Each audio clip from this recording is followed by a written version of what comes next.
Hello, fashion lovers. Welcome back to my YouTube channel. My name is Betty. If you're just coming across my channel for the first time, you are highly welcome. In today's video, I'll be teaching you how to draft a basic trouser pattern. If this is something you're interested in, I will say keep on watching, hit the subscribe button so that you get notified when I upload new video. So let's get right into the video.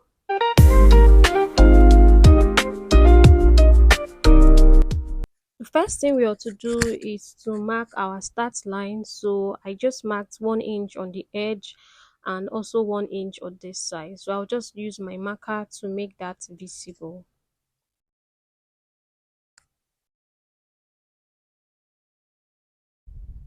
The next thing we'll be imputing is our measurement. So we'll be needing our waist circumference, hip circumference, thigh circumference, knee circumference, ankle circumference, crotch depth, waist to hip, waist to knee, and also waist to ankle.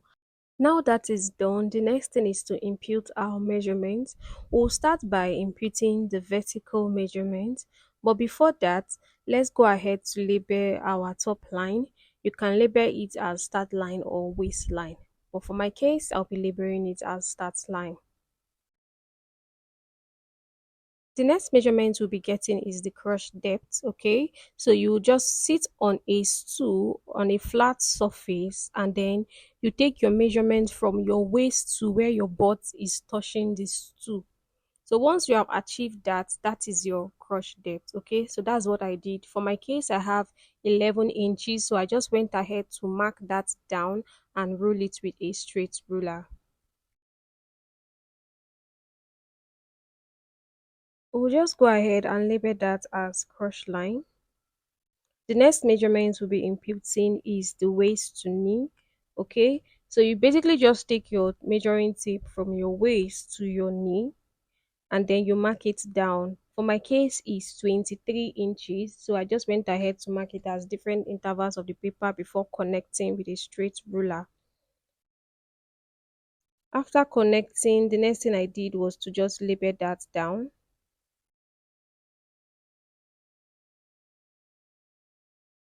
The next measurement we'll be imputing is our waist to ankle. Okay, so from your waist to your ankle, the ankle bone. Okay, so we are going to mark that down. For my case, I had 41.5, so I just went ahead to rule the line. The next measurement we'll be imputing is our hemline. So for my case, I'm making use of 2 inches. You can go ahead and make use of 1.5 depending on you. But for this tutorial, I'll be making use of 2 inches. The next thing we have to get is the hip line. We can get our hip line in two ways. First, by just measuring from your waist to your hip point, or you can also measure 2 inches upward from your crotch line. So either you get it from your waist to your hip line, or you just go up by 2 inches from your crotch line. So that's what I did. For mine is 9 inches. I went ahead to write that down. Now that we have achieved that, the next measurement to be imputing is our hip circumference. Okay, so we're basically going to do our hip circumference divided by 4. Whatever we get is what we're going to imputing on that line. All right, for my case, I have 40 divided by 4, and that gave me 10.1. Now that we have gotten that, okay, we're just basically going to add that measurement on the hip line. We also do the same thing on the crotch line and also on the waistline. We are using the hip measurement that we got on each of this line.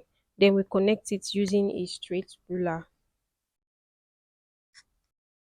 The next measurement to be imputing is our crotch extension. For us to get our crotch extension on the crotch line, we'll be dividing our thigh, our round thigh circumference by 2. Okay, whatever you get, you're going to place it on that line. All right, so you mark that down. If you can't get that, another method of getting your crotch extension, you can do your hip circumference divided by 20. This is for just the front pattern alone. Okay, you can do your hip circumference divided by 20. Okay, whatever you get, you can just impute that on that line. But the best solution is just to make use of your thigh measurement. It always work.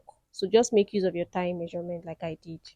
The next thing we have to get is our crush curve. Okay, for us to be able to get our crush curve, on that line there we'll be going down by 0.75 inches.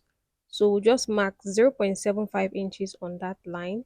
Then we use a fainted pen to connect that with our straight ruler. After connecting that, on that line there, we are going to go inward by half an inch. On the line that we went down by, we're going to go inward by half an inch. The next thing we have to do is to connect that line. We are going to use our fainted pen to connect it from that line to the hip line.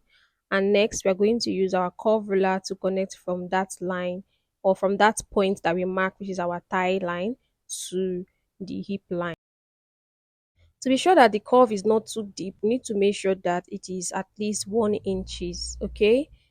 So once you have gotten that, if you don't have a curve ruler, you can make use of your free hand, but it's always best to make use of your curve ruler. I'm going to make that lines that we just did visible using my marker. The next measurement we'll be imputing is our waist circumference. We'll be imputing it from this line here, okay? So remember that fainted line that we drew earlier? Let's just do it again. So on that line, we'll be marking our waist circumference divided by 4, all right? Your waist circumference divided by 4. Whatever you get, you mark that down. So ensure that you're placing it on the slanted line that we did earlier before marking that down. Now that we are sure of what we did, so we can go ahead and make that line obvious so that we'll be able to know what we are working with. After making that line obvious, the next thing we have to mark is our dot line. For us to be able to get our dot line, you see that point that we got, okay? From here to the point that we get, we are going to divide it by 2 like so, and then mark that point down. Whatever digits we got when we divided it by 2, we are going to go ahead and impute it on this line here. We'll mark it at different points of the paper. Then we use our straight ruler to connect that down. The next thing we ought to do is to mark our dart's height. For my case, I'll be making use of 4.5 inches. You can go ahead and use that. On this dart point here, we are going to divide 1 inches into 2, that is half inches. But before that, let's make this line visible using our marker. Now that is done, okay, we are just going to mark out the 4.5 inches and then we'll share our half inches, which is 1 inches dart. We'll connect it like you see me do. After connecting it, remember that whatever we do here, we are going to replace it back because our measurement is going to be shortened if we don't replace it back. So whatever we took as our dart, we are going to replace it back, which is 1 inches. The next thing we have to do is connect from this point to our crush line. Okay, we are not connecting it on the hip because we are trying to prevent our pattern from having bulge, most especially when you have hip dip. Okay, you need to connect it to your crush line and not your hip line. This always work. It helps to eliminate any excess on our fabric when we are sewing. The next thing we have to get is the midline of our pattern, and for us to do that we need to connect from our crotch extension to this point here. So we are going to measure what we have from that point and then divide it by 2.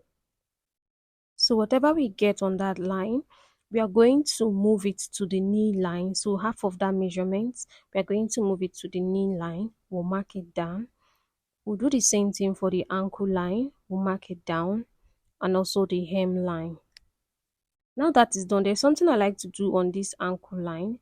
I like to go up by 3 inches. All right, so you can also do that. Then I connect it into a straight line. I can call this extended line, so you can also call it your extended line. Now that we have done that, we'll go ahead and connect each of those midline that we did earlier using our straight ruler to get to the middle of our pattern.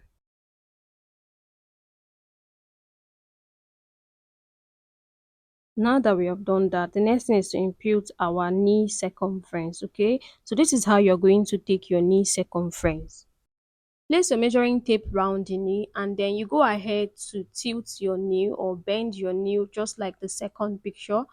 Once you do this, this enables you to get a perfect fit, okay, so that your pattern will not be, or your dress or your trouser will not be too tight on you when you wear it. So this enable easy movements when you wear your trouser. Now that you have gotten that, whatever measurement you have, you're going to divide it by 2. I had 16.5 divided by 2. What I got was 8.25. That 8.25, I'll be sharing it on both sides of that line. Okay, on that midline, I'm going to share half of the 8.25 on this line and half of the other 8.25 on this line. All right. Going to do the same thing on the ankle line. All right, so our round ankle is 14.5. We're going to divide it by 2. When we divide it by 2, whatever we have, we're going to share it on both sides of that line. All right, so we are just going to share it like this. We'll do the same thing on the extended line like this. The next thing we have to do is to connect that line. We'll come back to the hemline, but let's just connect this line first.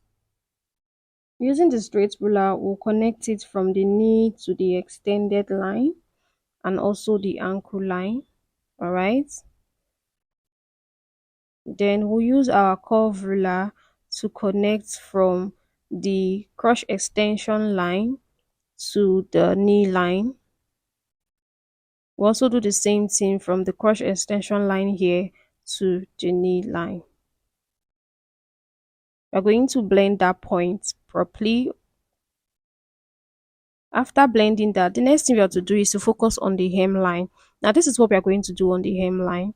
We are going to cut through our paper like so. I'm going to cut through the hemline. After cutting through, we are going to hold the ankle line, okay, making it a crease line and folding it inward like this. This enables us to have a perfect hemline when we cut our pattern. Okay, there will be no shortage when we cut our pattern. So when we cut through, it's going to come out very nice. That was why I didn't extend that line. Note this is for a fitted pant. Now, if you want your pants to be a bit loose, not too fitted to the knee and not too fitted to the ankle, you can actually just go on the knee line by 0.75 inches, okay? Then you do the same thing on the extended line and also on the ankle line. Then we use our straight ruler to connect from the knee line to the ankle line. Then we use our curve ruler to connect from the crotch extension line to the knee line. We'll do the same thing for the other side. Now that is done, we can just label that as free pants. Note that the red lines we just drew is for a free pant and not a palazzo pant. A palazzo pant is different from a free pant, okay? Then we also have a fitted pant. It is not too tight. Then if you want it pencil like a leggings, you can go inward on the knee line by 0.75 inches. It's mostly used for leggings. Now that is done, let's focus on the darts line. We'll be holding one leg of our darts. We can make use of the mid dart. Then we'll place it on the other dart like this.